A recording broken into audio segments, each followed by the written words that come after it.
Bonjour, aujourd'hui je vais vous parler de Cosme, le premier roman de Guillaume Meurice, sorti aux éditions Flammarion. C'est l'histoire vraie d'un fils d'immigrés espagnols qui s'appelle Cosme. Il est issu d'un milieu populaire et il est l'exemple vivant de la persévérance et de la ténacité. N'ayant aucun diplôme, il va commencer sa vie dans le petit banditisme, où il sera tour à tour homme de main puis chef de gang. Et puis il va embrasser la carrière de militaire, où il sera transmetteur et décodeur de messages cryptés envoyés entre différentes bases militaires. Mais la particularité de Cosme, elle n'est pas là. Elle est là, c'est sa logique. C'est un véritable fou des échecs.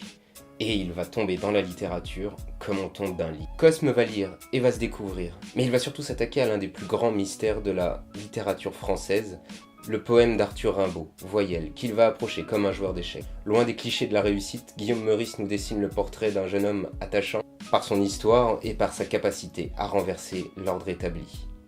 Alors, lisons. Il lit, toujours, entre deux missions d'intérim, pendant quelques courtes périodes de chômage, des poètes, des romanciers dont les références l'amènent sur d'autres lectures. Quelle que soit la bibliographie de l'auteur, il s'y jette.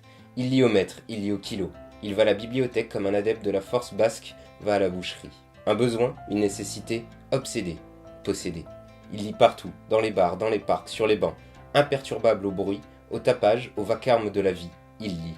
Comme pour attraper le temps gagné à ne pas faire d'études, avec cette impression de les commencer au moment où tout le monde les termine. Tout l'intéresse. Il a faim, il engloutit, la digestion attendra.